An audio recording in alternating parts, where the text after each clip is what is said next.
सभी दर्शकों का स्वागत है। सबको नमस्ते, अभिनंदन, स्वागत। आज के योग व स्वास्थ्य के रविवार स्पेशल सेशन में, रविवार के इस विशेष सत्र में हम सब लोग आज उपस्थित हैं। चक्रों पर ध्यान करने के लिए हमारे आज रविवार के स्पेशल कार्यक्रम में उपस्थित हैं योगाचार्य श्रीमती अनीता जी। हम अभिनंदन करते हैं अतिथि योगाचार्य के रूप में। आज आपका उद्बोधन चक्रों पर ध्यान और प्रशिक्षण, प्रायोगिक प्रशिक्षण के लिए हम सब सौभाग्यशाली हैं कि अजमेर की बहुत ही प्रतिष्ठित ध्यान की प्रशिक्षिका श्रीमती अनीता जी आज स्वामी न्यूज़ के मंच पर हमारे एक ही निवेदन पर उपस्थित हुई हैं। आपका बहुत धन्यवाद। मैं निवेदन करूंगा योगाचार्य जी से अपने कार्यक्रम को प्रारंभ करें।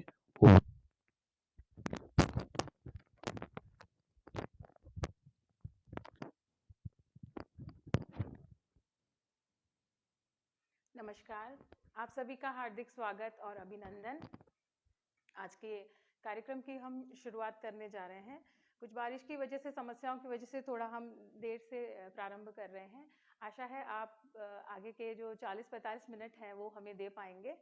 चलिए हम कार्यक्रम की शुरुआत करते हैं। और आज का हमारा जो टॉपिक है ये, या जिस उद्देश्य से हम रूबरू हुए हैं, वह है चक्रों पर ध्यान।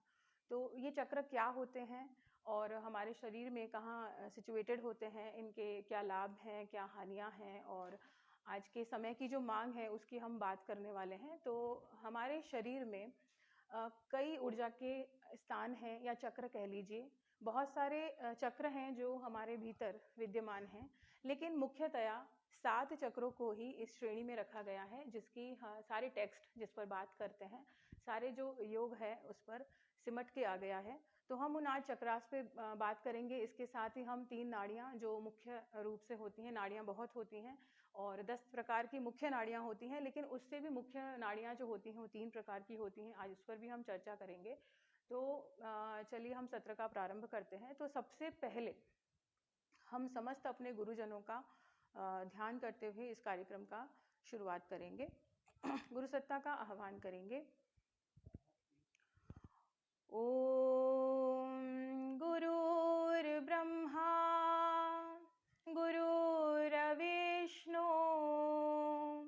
गुरुर्देवो महेश्वराय गुरुर्साक्षात् परब्रह्मा तस्मै श्री गुरवे नमः। तस्मै श्री गुरवे नमः। तस्मै श्री गुरवे नमः। ओम। चलिए आज हम जानेंगे कि चक्र क्या होते हैं। तो चक्र एक संस्कृत भाषा का शब्द है और जिसका अर्थ होता है पहिया, जो घूमता है, जो गतिशील रहता है। संस्कृत भाषा का एक शब्द चक्र। और जो शरीर में विद्यमान है वह 7 मुख्य चक्र हैं। तो जिसमें से सबसे पहला जो चक्र है वह है मूलाधार, जिसको रूट चक्र भी कहते हैं। तो मूलाधार चक्र, जिसका मूल आधार होता है, हमारा मूल आधार, जिसकी वजह से हम अस्तित्व में हैं, जो हम दिख रहे हैं, उसकी वजह से ये मूलाधार चक्र है। मूल आधार का चक्र का जो तत्व होता है वो पृथ्वी तत्व होता है। और योग या ध्यान हम जमीन पर बैठकर करते हैं। पृथ्वी के सन्निष्कर्ष आते हैं ताकि हमारी रीढ़ की हड्डी सीधी रहे और सारे चक्र हमारे ऊर्जान्वित हो पाए और क्रियाशील रहें।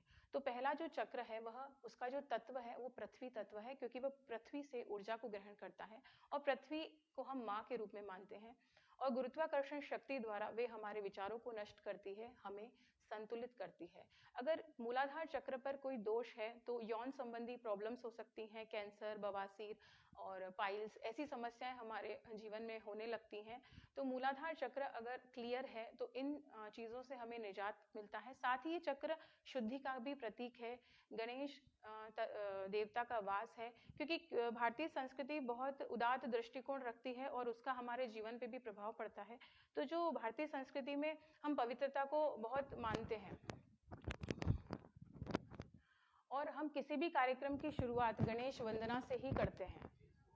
तो गणेश वंदना पवित्रता के द्योतक हैं, और जब वे देव प्रसन्न होते हैं तो उसी प्रकार से हमारी जो शारीरिक रचना है उसमें भी मूलाधार चक्र के जो देव हैं वे गणेश हैं, और वे अगर जागृत होते हैं, वे अगर हम पवित्र रहते हैं, हम शुद्ध रहते हैं, यम नियम का हम पालन करते हैं, तो मूलाधार चक्र हमारा क्रियान्वित होता है, संचालित होता है। और उसी में ही जिसकी हम बात करना चाहें, कुंडलिनी शक्ति का भी वास होता है। कुंडलिनी शक्ति कुंडल घेरा लिए हुए 3.5 सर्पिलाकार शक्ति होती है, जो कि सुप्त अवस्था में ही इस चक्र में सोई रहती है, और उसके जागरण होते ही वे ऊर्जा ऊपर उठकर सहस्त्रार चक्र पर आती है। तो इसे कुंडलिनी जागरण कहते हैं, जो कि नियमित प्राणायाम करने से, आसन करने से, या किसी जीवंत सदगुरु के, आत्म साक्षात्कारी गुरु के सानिध्य में जाने से, दीक्षा मात्र से भी वे जागृत हो सकती है।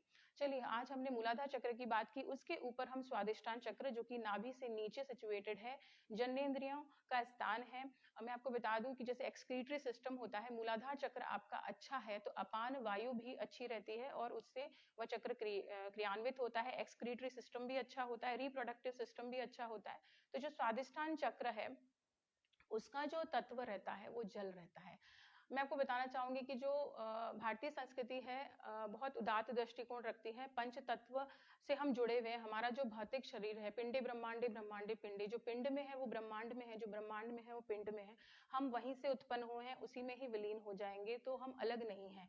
तो ये जो तत्व है हमारे शरीर में भी है, और आजकल जितनी भी समस्याएं हैं, ये चक्र जितने भी गड़बड़ हो चुके हैं हमारी लाइफस्टाइल की वजह से, गड़बड़ होते चले जा रहे हैं, तो ये ठीक होंगे तो सारी प्रॉब्लम्स ही हमारी दूर हो जाएगी। तो स्वादिष्टान चक्र, जो कि नाभि से नीचे स्थित है, जल इसका तत्व है, और हमारे शरीर में भी हमारे वजन का 70% जो वाटर हमारी बॉडी में रहता है, और 70% ही पानी पृथ्वी पर भी मौजूद है।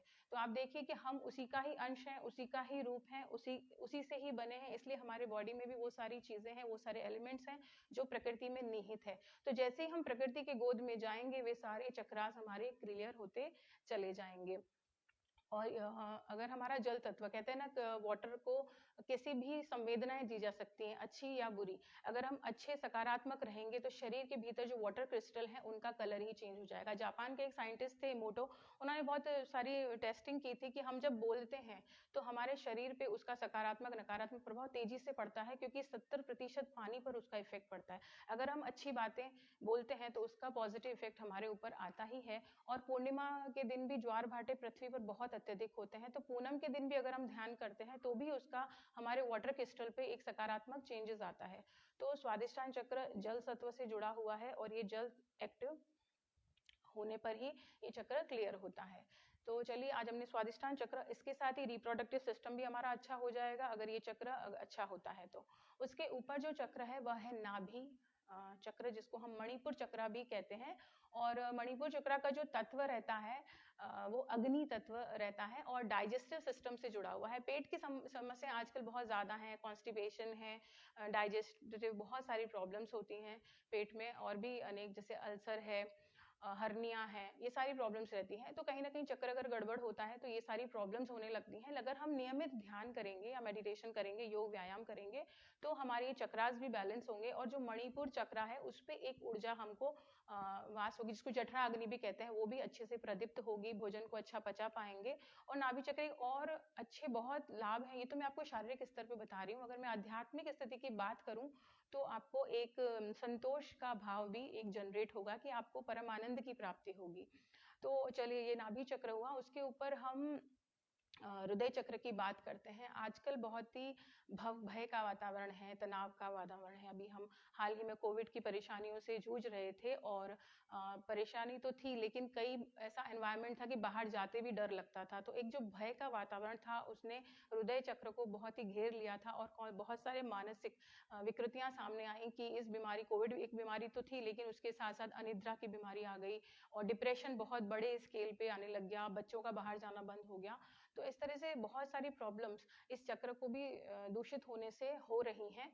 तो अगर हृदय चक्र जो है, इसका जो तत्व रहता है वो वायु रहता है। तो हम जितना ऑक्सीजन लेंगे, खुले में घूमेंगे, गार्डन में या अच्छी जगह पे हम जाकर के प्राणायाम का अभ्यास करें, या घर में रहकर भी हम प्राणायाम का अभ्यास करें, और अपने हृदय पर मतलब तनाव का कोई भी हम सोचे ना और हमेशा अपने विचारों में अगर हम सकारात्मक रहेंगे तो ये इस भय से निजात पाया जा सकता है। और नियमित ध्यान साधना से भी हृदय चक्र को आपको ऊर्जा मिलती रहेगी। और कई बार हम असुरक्षा की भावना भी इस चक्र के दूषित होने पर आती है। कई सारी हार्ट समस्याएं, हार्ट डिजीजेज, आजकल हार्ट अटैक्स की बहुत प्रॉब्लम्स हो रही है, हाई बीपी, और ये भी बहुत बढ़ता चला जा रहा है। तो वो भी एक ठीक होगा इस चक्र के क्लियरेंस होने पे। और सबसे अच्छा इसका मैं आध्यात्मिक आपको लाभ बताऊं तो इस चक्र जब क्लियर होता है तो हमारे भीतर एक प्रेम का जो तत्व होता है वो प्रस्फुटित होता है।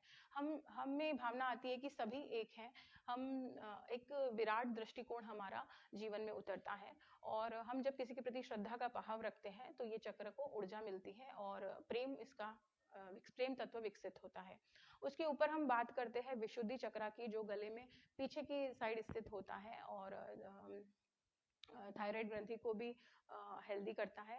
विशुद्धि चक्र और ये जो चक्रास हैं इन सब पर पेटल्स भी हैं, इनको पेटल्स के रूप में भी लिया गया है। इनकी पंखुड़ियां भी होती है, जैसे मूलाधार चक्र की 4 पंखुड़ियां हैं।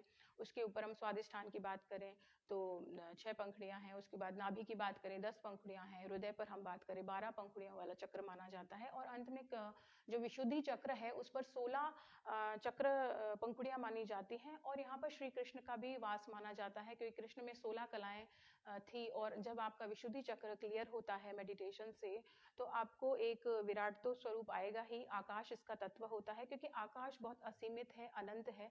तो उतनी अनंत विराट तत्व आपका जागृत होगा। आपका देखने का जो दृष्टिकोण होगा वो सामान्य लोगों से कुछ डिफरेंट होगा।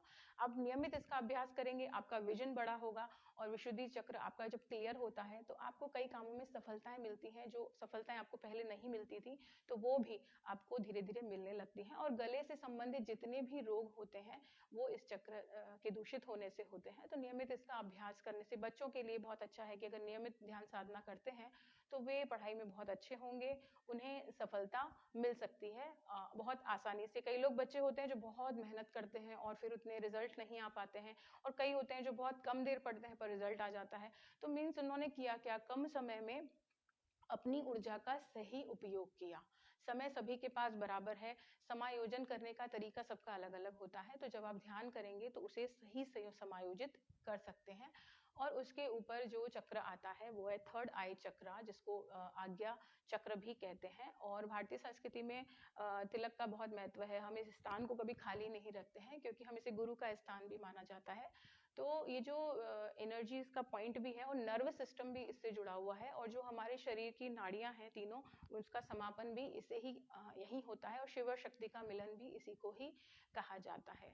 तो ये आज्ञा चक्र, प्रकाश इसका तत्व होता है, ऊर्जा का एक स्थान है, ऊर्जा का एक स्रोत है। और इसमें इसकी मैं आध्यात्मिक लाभ बताऊं तो जब इसमें 2 पंखुड़ियां होती हैं और जब ये क्रियाशील होता है, गतिशील होता है, तो आपके मन में क्षमा का भाव आता है। और जब आप क्षमा करते हैं तो आपका दृष्टिकोण भी बड़ा होता है, आप में ईगो भी कम होता है। देखिए जब ये सारी चीजें हमारी कम होती चली जाएंगी तभी आध्यात्मिक मार्ग पे हमारी प्रगति होती चली जाएगी। और इन सभी ये जो बेसिक ये चक्र 6 हैं और इसका जो मूल स्विच कह लीजिए, सारे स्विचेस हैं। और अंतिम जो चक्र है वो है सहस्त्रार चक्र, जिसे चेतना का उच्चतम स्थान कहा जा सकता है। सहस्त्रार अर्थात 1000 पंखुड़ियां जिसमें होती हैं और शून्य की अवस्था हमको प्राप्त होने लगती है। यहाँ तक आज्ञा चक्र तक हमारा देखना सुनना कुछ क्रिया कर सकते हैं, लेकिन उससे ऊपर जैसे ही ऊर्जा उठती है, एक जैसे कबीर जी कहते हैं शून्य शिखर पे अनहत बाजे, तो सतत एक नाद जो प्रकृति में चलायमान है लेकिन हमारे दृष्टिकोण उस और नहीं है, तो इसीलिए हमें सुनाई नहीं देता।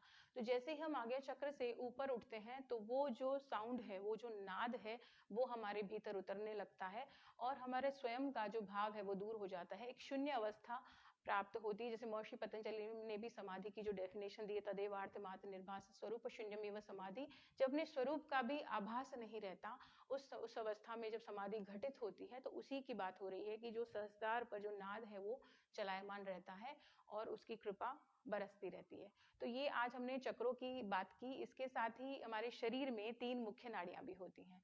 तो 3 मुख्य नाड़ियों में सबसे मुख्य नाड़ी तो सुषुम्ना है, जिसपे जिसे हम मध्य नाड़ी भी कहते हैं। और इसके अलावा जो ईड़ा नाड़ी, पिंगला नाड़ी और सुषुम्ना नाड़ी। तो ईड़ा नाड़ी जो होती है वो लेफ्ट साइड होती है, जिसे हम चंद्र नाड़ी भी कहते हैं। चंद्र और मानसिक ऊर्जा की द्योतक है, मतलब मानसिक ऊर्जा उसमें बहती है। और इसे और एक होती है सूर्य नाड़ी, जिसे प्राणिक ऊर्जा भी कहते हैं। सूर्य जो है वो प्राण का एक मुख्य स्रोत है। तो हम सब प्राणिक ऊर्जा को भी समझे कि ये सूर्य नाड़ी प्राणिक ऊर्जा को चैनलाइज करती है, और जो ईड़ा नाड़ी है वो मानसिक शक्तियों की द्योतक है। ये दोनों जब वर्तमान में हम रहेंगे, जब हम ध्यान करेंगे, तो इनका प्रभाव मध्य नाड़ी से होने लगेगा। और जैसे ही प्राण ऊर्जा मूलाधार पर हिट करेगी, तो मूलाधार में स्थित कुंडलिनी शक्ति का जागरण होगा, और वह कुंडलिनी शक्ति सातों चक्रों को भेदती हुई सहस्त्रार चक्र पर स्थित हो जाएगी, जिसकी हम बात कर रहे हैं, जो हमारा परम लक्ष्य है। क्योंकि ये मानव से अति मानव की यात्रा है, और जब ये चक्रास क्लियर होंगे और जब हम नाड़ियों को क्लियर रखेंगे, तो ये सब घटित हो सकता है। तो जब हम वर्तमान में रहेंगे, तो पूरी ऊर्जा के साथ अपना प्रत्येक कार्य को करेंगे। क्योंकि हम जो चंद्र नाड़ी होती है, अगर ज़्यादा एक्टिवेट होती है, तो हम भूतकाल के विचार करते हैं, हम निष्क्रिय रहते हैं, और कई घंटों तक हम विचार करते रहते हैं। तो जब भी हम विचार करते हैं, तो उसमें ऊर्जा का ह्रास होता है। और जब हम भविष्य की चिंताएं करते हैं कि मैं कल ये करूँगा, वो करूँगा, प्लानिंग्स करते हैं बहुत सारी, तो हम सूर्य नाड़ी पर जाते हैं, और सूर्य नाड़ी इनबैलेंस हो जाती है। तो जैसे पेंडुलम सरिका है, अगर हम इधर गए तो इधर जाएंगे ही, लेफ्ट है तो राइट जाएगा ही, राइट है तो लेफ्ट आएगा ही। तो हमें क्या करना है, हमें अत्यधिक प्रयास करना है कि हम निर्विचार स्थिति में रहें। क्योंकि हम सकारात्मक अगर विचार करेंगे तो भी ऊर्जा का ह्रास होता है, अगर हम नकारात्मक विचार करेंगे तो भी ऊर्जा का ह्रास होता है। अगर हम निर्विचारिता स्थिति को प्राप्त करेंगे, तो जो हमारी जो ऊर्जा है वो मध्य नाड़ी में आएगी, सुषुम्ना नाड़ी में प्रवाहित होगी, और हमारे चक्रों को वो बैलेंस करती हुई जाएगी। और जैसे ही हमारे चक्रास क्लियर हो जाएंगे, जो कि रीढ़ की समानांतर स्थित है, वो ऊर्जा को प्राप्त होंगे, और बहुत सारे प्रॉब्लम्स हमारे ऐसे ही दूर होते चले जाएंगे। क्योंकि जो दिखाई दे रहा है वह स्थूल शरीर है, और इसके अंदर भी सूक्ष्म शरीर है, कारण शरीर है। तो उनको अपन को जानना है। केवल देह को देखकर ही सारा ज्ञान संभव नहीं है। जैसे हम पंचकोश की बात करें, तो ये अन्नमय शरीर है जो अन्न से बना है। इसके भीतर ही बराबर इसी शरीर का प्राणमय शरीर है जो प्राणों से मिलकर बना है। उसके भीतर मनोमय शरीर है, उसके भीतर विज्ञानमय शरीर है, और उसके अंत में आनंदमय शरीर है। और आनंद के बाद एक आत्मिक अवस्था आती है। और निरंतर अगर हम आत्मिक अवस्था में रहेंगे, तो ये सारे चक्रास हमारे क्लियर होंगे, और हमारा दिन प्रतिदिन कार्य करने की क्षमता भी बढ़ेगी। ऐसे कई लोगों का ये मानना है कि ध्यान करना मतलब निष्क्रिय होना, ज़्यादा आप रेगुलर मेडिटेशन करेंगे तो हम ध्यान काम नहीं कर पाएंगे। पर ऐसा नहीं है, क्योंकि मैं पिछले 10 सालों से मेडिटेशन कर रही हूँ। मैं उसी वजह से बोल पा रही हूँ कि ध्यान करना निष्क्रिय नहीं है, आपको एक सुदृढ़ता देगा, आपको एक बैलेंस देगा। आप विपरीत समय में भी एक संतुलित अवस्था को प्राप्त करेंगे, क्योंकि संतुलित व्यक्ति के प्रयास संतुलित होते हैं, और उसके रिजल्ट भी संतुलित होते हैं। तो ऐसा ही संतुलन आप सभी के जीवन में घटित हो, तो इसीलिए आज के सत्र की ये रखा गया है। तो चलिए अब हम कुछ देर के लिए इसका बीज मंत्रास का भी अभ्यास करेंगे, क्योंकि ये जो सारे चक्र हैं, क्योंकि जो ताला होता है वो चाबी से खुलता है, तो इन सबके बीज मंत्रास भी हैं। उन मंत्रास से भी इन चक्रों को एक ऊर्जा मिलेगी। तो जैसे मूलाधार चक्र है, उसका जो बीज मंत्र है वो लम। उसके ऊपर स्वादिष्ठान चक्र, उसका बीज मंत्र है वम। उसके बाद है नाभि चक्र, उसका जो बीज मंत्र है वह है रम। और उसके ऊपर है हृदय चक्र, उसका बीज मंत्र है यम। और गले में है बीज मंत्र हम। उसके ऊपर हम 3 मात्राएं अकार उकार मकार का उच्चारण करेंगे, और अंत में हम ओम, जो हमारा ब्रह्मांडीय आवाज है या नाद कह लीजिए, उसका हम चैंट करेंगे। तो ये जो अकार उकार मकार है, 3 मात्राएं हैं, और तीनों मात्राएं हमारी जागृति, सुषुप्ति अवस्था, इन सबसे जुड़ी हुई होती है। सत्व रज तम, ये भी 3 होते हैं, ये भी इन मात्राओं से जुड़े हुए हैं, ताकि हमारे इस आज्ञा चक्र को एक ऊर्जा मिल सके, और हमारी जो कुंडलिनी शक्ति है वह सहस्त्रार चक्र पर पहुंच सके, और निरंतर उस अवस्था में रहते हुए हमें प्रत्येक कार्य को कर सके। तो चलिए आप सभी जमीन पर बैठ जाइए, किसी भी अवस्था में, आसन में, पद्मासन में या सुखासन में बैठ जाइए। थोड़ा पैरों को चौड़ा कर दीजिए, क्योंकि जो मूलाधार का स्थान होता है वो मल द्वार और मूत्र द्वार पेरिनियम में होता है पुरुषों में, और जो महिलाएं हैं उनका गर्भाशय ग्रीवा में कहते हैं कि मूलाधार चक्र का स्थान रहता है। तो पैरों को हम थोड़ा चौड़ा कर लें, या फिर पद्मासन या सिद्धासन लगाएं, सिद्ध योनि आसन लगाएं, तो ये उसमें चक्र पर उसका इफेक्ट पड़ता है। और सबसे अच्छा इफेक्ट है कि अगर आप नहीं नीचे बैठ सकते हैं तो कुर्सी पर बैठिए, दोनों पैरों को जमीन पर स्पर्श कीजिए, क्योंकि जो धरती है ना वे माँ है, वे आपको सभी रूप में ग्रहण करेगी। जैसे बच्चे के पैर गंदे भी होते हैं ना, तो माँ उसको जल्दी से गोद में उठा लेती है। वो ये नहीं देखती कि बच्चे के पैर गंदे हैं, क्योंकि उसका बहुत बड़ा विशाल एक दृष्टिकोण है। तो हम जैसे भी हैं, हमें केवल प्रकृति के गोद में जाना है। आप नीचे नहीं बैठ सकते, आप कुर्सी में बैठिए, दोनों पैरों को जमीन पर स्पर्श कीजिए। महत्वपूर्ण है भाव की अभिव्यक्ति करना। जब हम भाव से किसी भी चीज को करते हैं, तो जो हमारी चंद्र नाड़ी है, जिसे मानसिक ऊर्जा कहा जाता है, वे ऊर्जान्वित होती है। और जो हमारी सूर्य नाड़ी है, जिससे प्राणिक ऊर्जा कहते हैं, वह बैलेंस होती है। तो कई भावनाएं हमारी जुड़ी हुई हैं। हम शरीर से नहीं बैठ पा रहे हैं, लेकिन हम मन से, हम भाव से ऐसी भावना करें, हम पृथ्वी माँ के गोद में जा रहे हैं। और हमारे चक्रास, जैसा हम मानते हैं, जैसे हम सोच रखते हैं, वैसी ही सृष्टि हमारे चारों ओर बनती चली जाती है। चलिए किसी भी ध्यानात्मक आसन का चुनाव करें। दोनों हाथों को गोदी में या चिन्ह मुद्रा, ज्ञान मुद्रा, जिस भी अवस्था में आप कंफर्टेबल हो, बना लीजिए। आंखों को कोमलता से बंद कीजिए। रीढ़ की हड्डी को सीधा कीजिए, शोल्डर्स को रिलैक्स कीजिए। मेरे इंस्ट्रक्शंस को अनुभव कीजिए।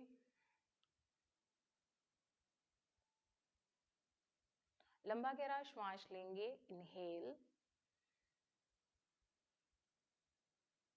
प्रश्वास, एक्सेल।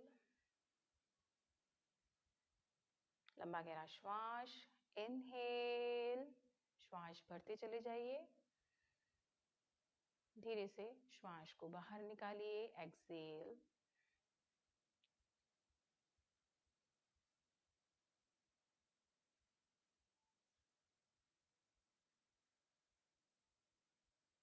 पूरे शरीर को रिलैक्स कर दीजिए।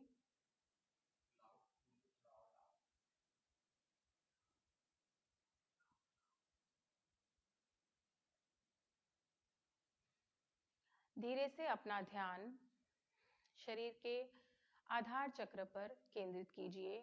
मूल आधार चक्र, पृथ्वी तत्व, लाल वर्ण से सुशोभित। लाल रंग का चिंतन करें।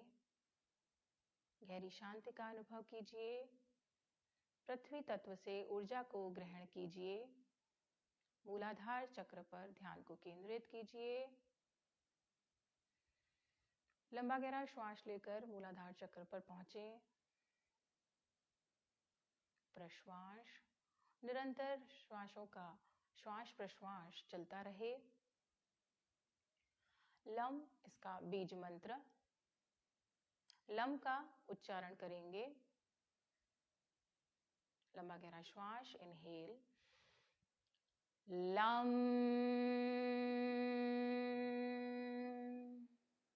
Lump,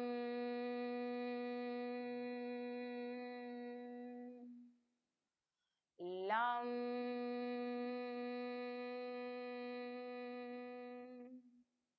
lump,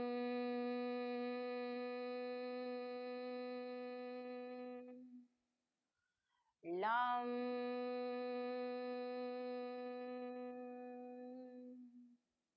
lump,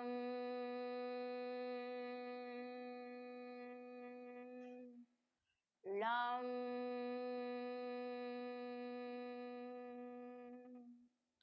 lump,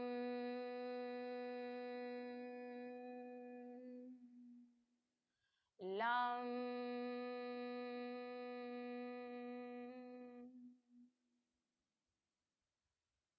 lump का मानसिक जप करें मन में। इनहेल,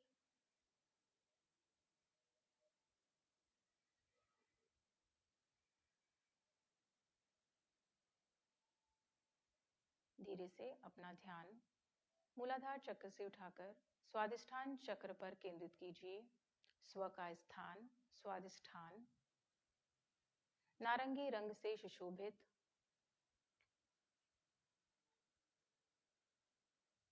6 पंखुड़ियां।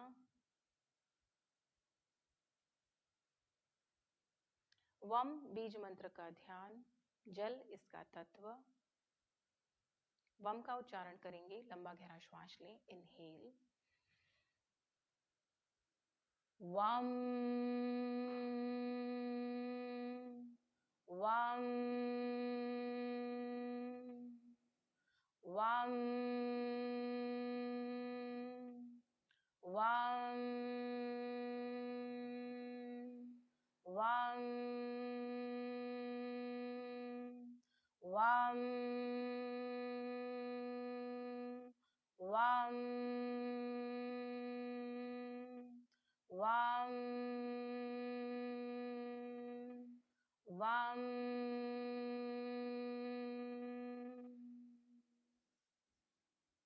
कुछ देर वम का मानसिक जप करें मन में। इनहेल,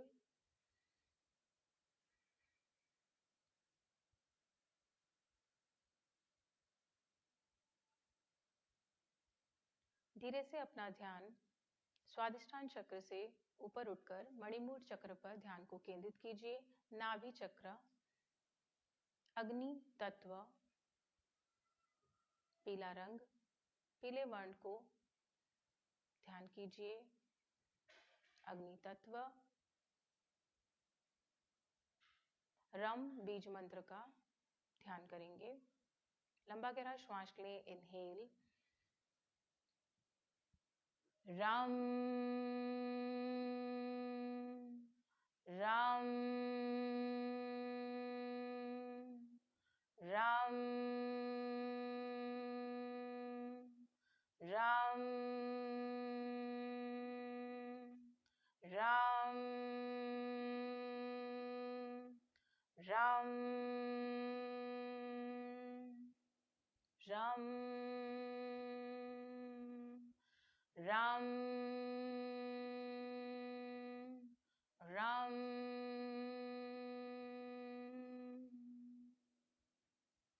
रम बीज मंत्र का मानसिक जप करेंगे, मन में दोहराएं।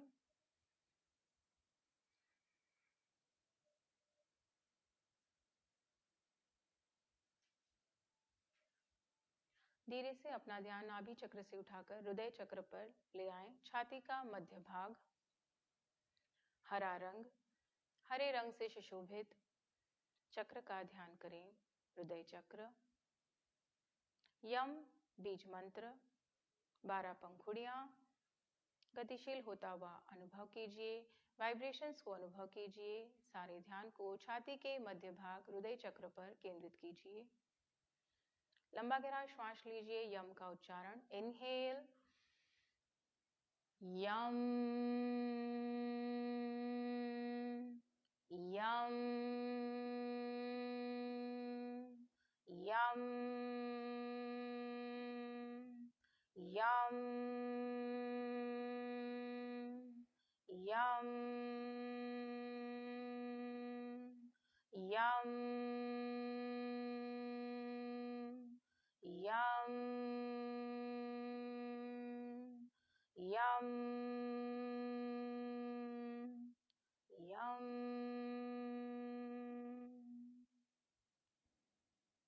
यम का मानसिक जप करें। इनहेल,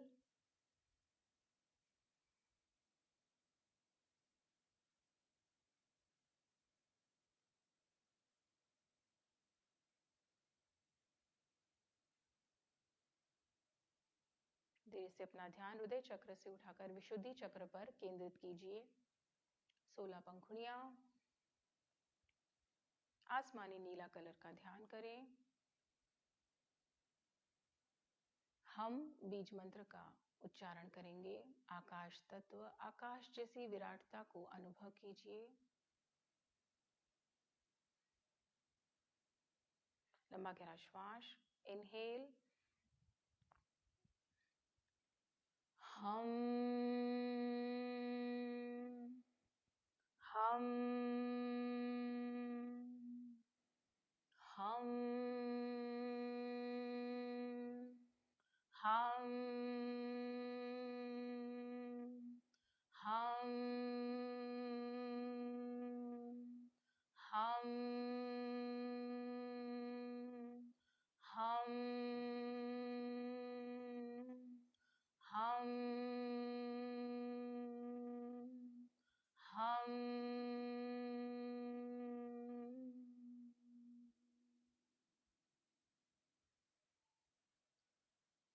मानसिक जप करें मन में। लंबा गहरा श्वास।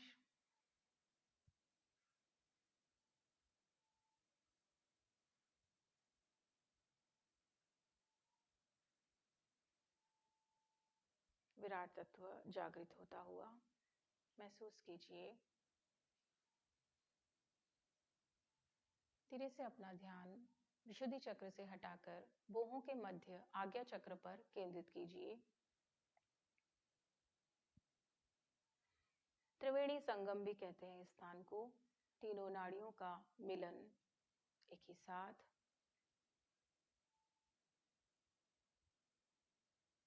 शिव और शक्ति का मिलन, आज्ञा चक्र। 5 टाइम्स अकार उकार मकार का चैंटिंग करेंगे। लंबा गहरा श्वास लें, इनहेल।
अकार उकार मकार का मानसिक जप करें, मन में उच्चारण करें।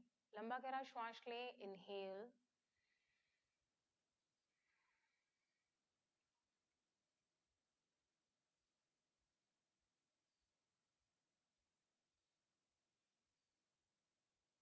मानसिक जप करते चले जाएं।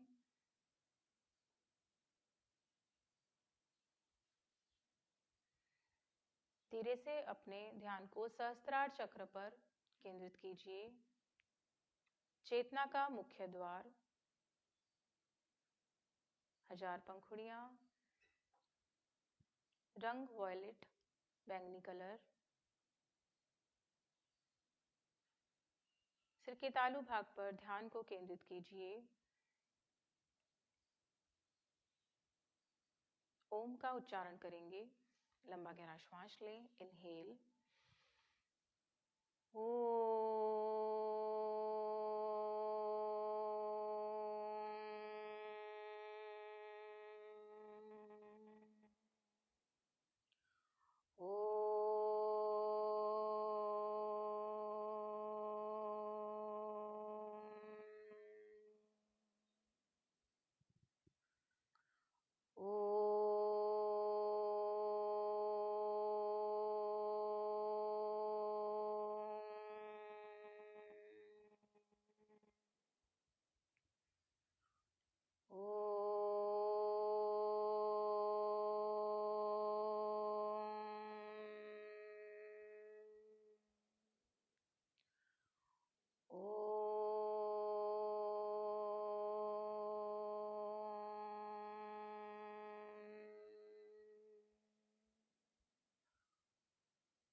ओमकार का मानसिक जप करते चले जाइए।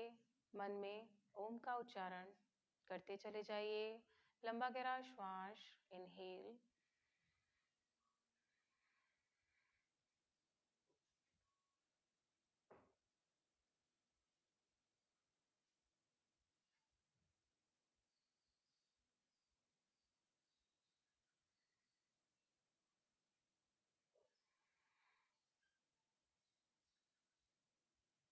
कुछ देर अपनी चेतना को सिर के तालू भाग में अनुभव कीजिए।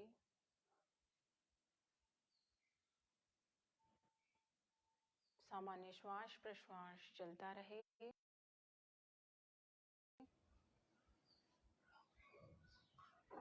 धीरे से अपना ध्यान सहस्त्रार चक्र से नीचे आज्ञा चक्र, सिर के पीछे के बिंदु पर आइए।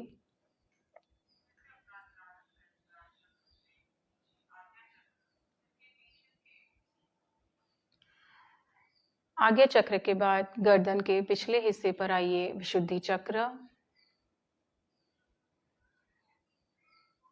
विशुद्धि चक्र के बाद छाती का मध्य भाग, रीढ़ के पीछे का भाग, रीढ़ की हड्डी के पीछे का स्थान, हृदय चक्र पर आइए। ध्यान को केंद्रित कीजिए।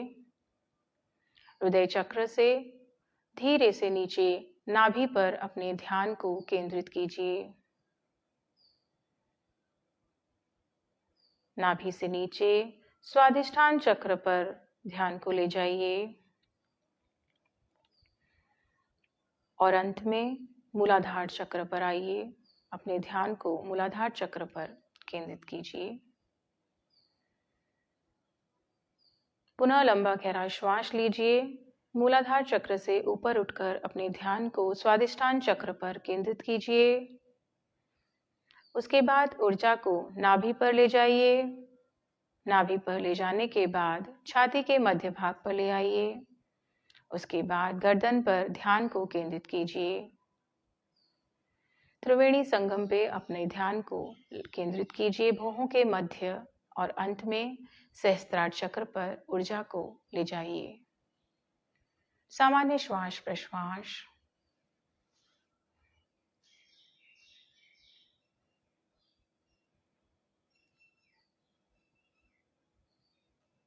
अपनी चेतना को सिर के तालु भाग पर अनुभव कीजिए।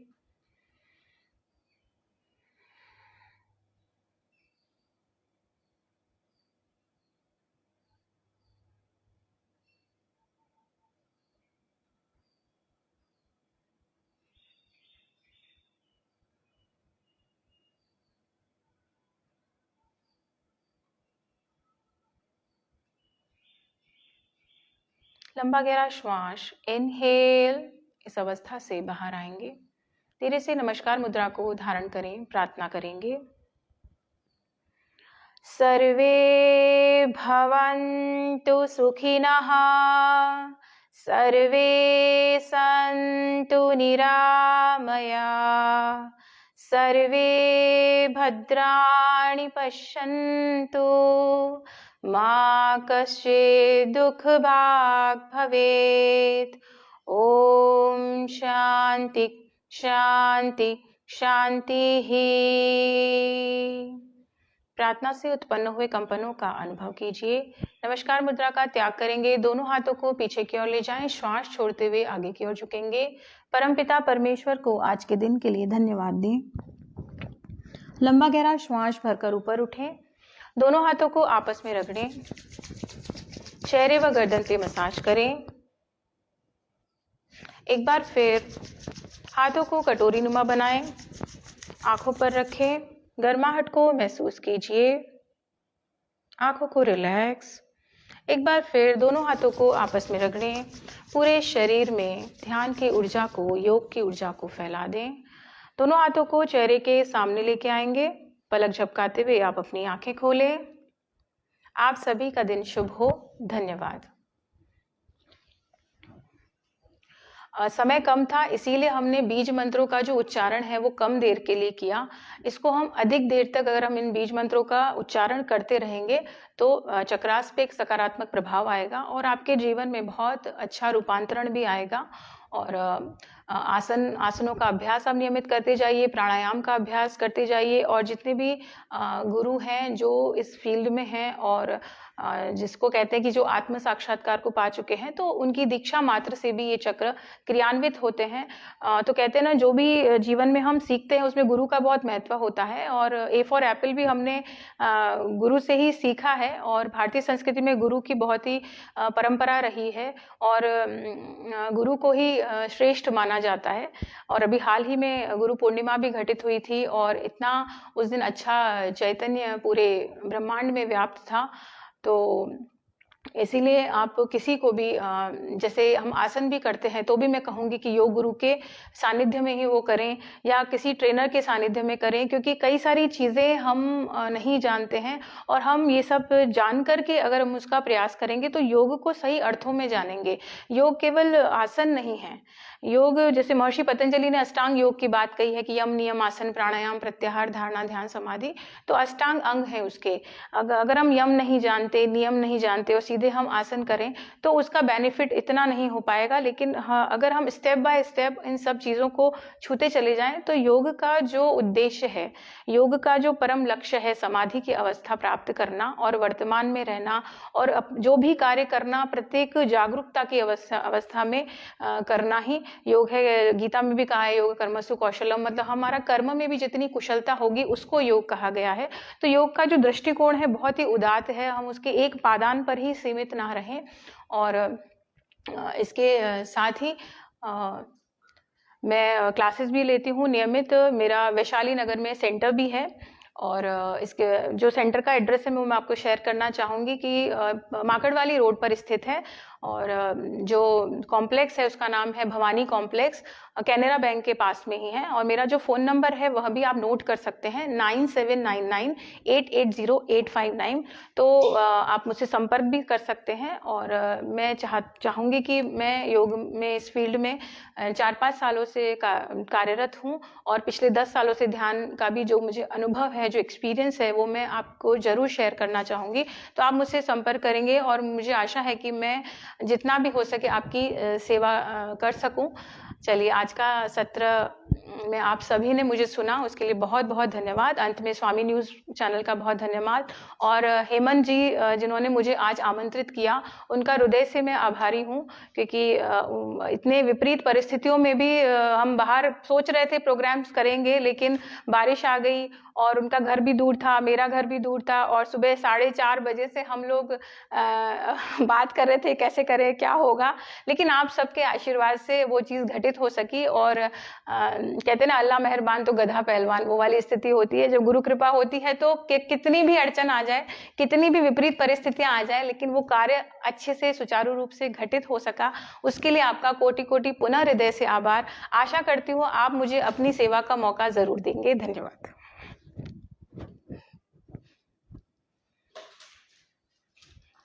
मैं सभी दर्शकों का यहाँ इस कार्यक्रम के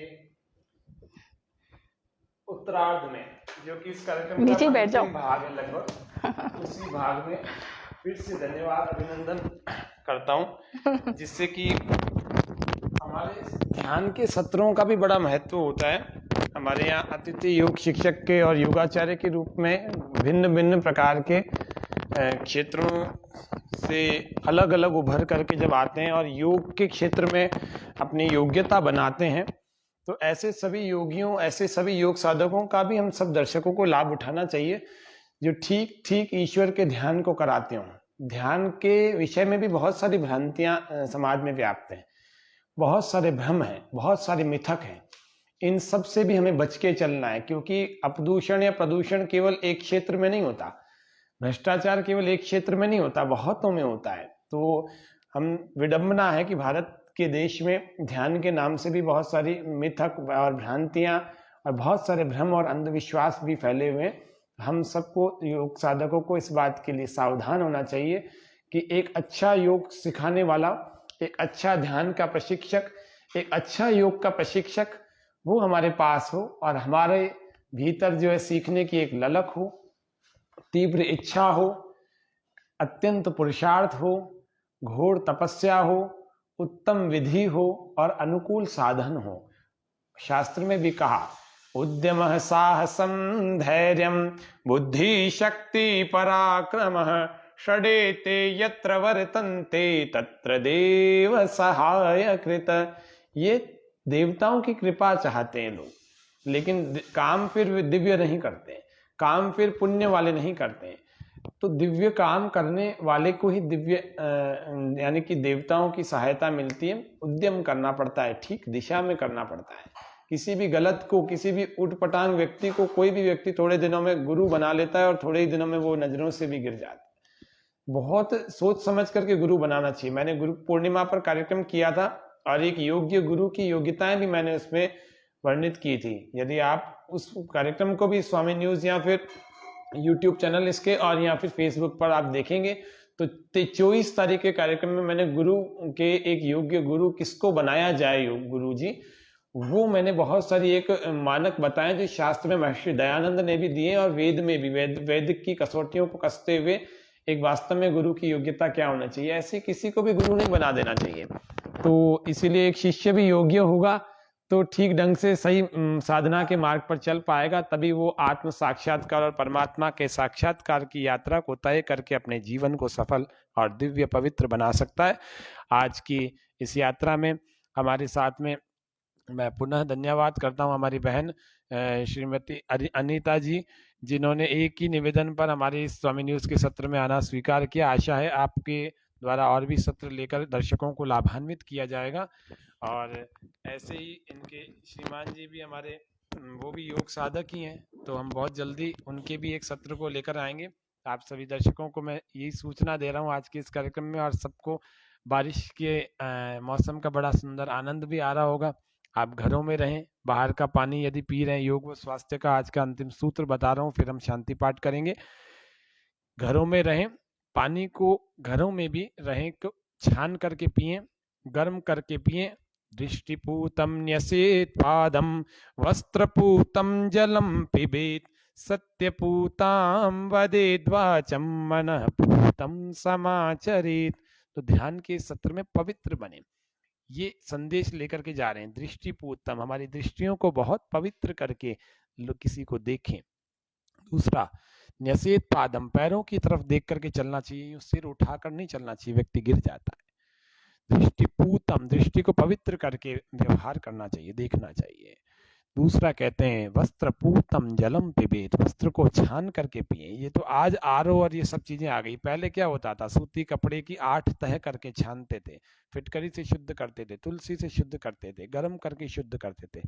और वह जो तरीका है ना, वह तकनीक है जो ऋषियों ने दी है, पूर्वजों से मिली है, भारतीय है, नेचुरल है, वो आज भी सक्सेस है।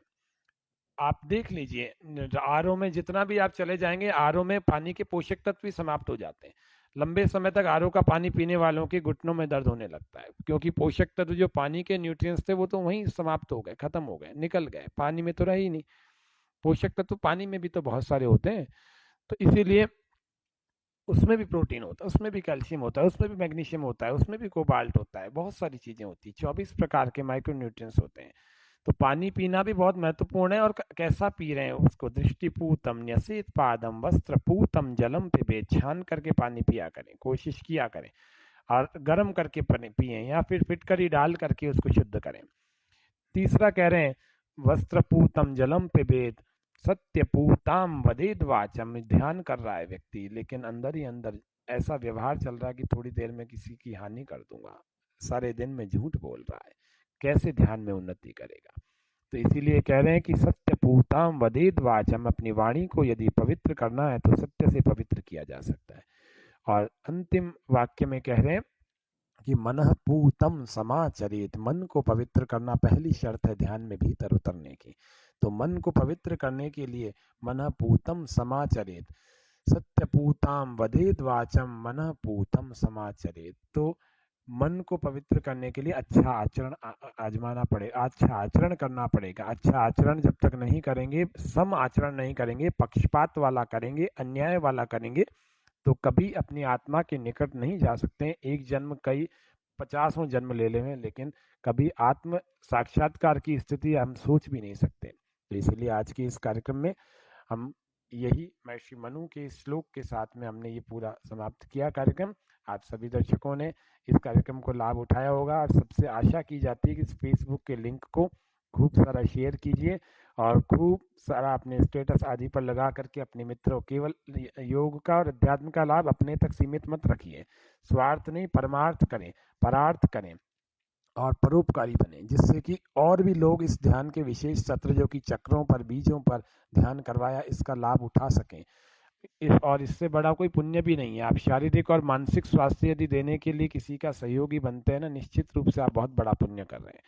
तो इसीलिए आप आज के कार्यक्रम को खूब शेयर करिए। दूसरा एक महत्वपूर्ण बात ये बता दूं कि यही कार्यक्रम कल यूट्यूब पर सुबह 7 बजे प्रीमियर होगा, तो 7 बजे भी आप लाइव की तरह से इसको देख सकते हैं। वैसे प्रीमियर है आज का ही, अभी तो लाइव आप देख पा रहे हैं।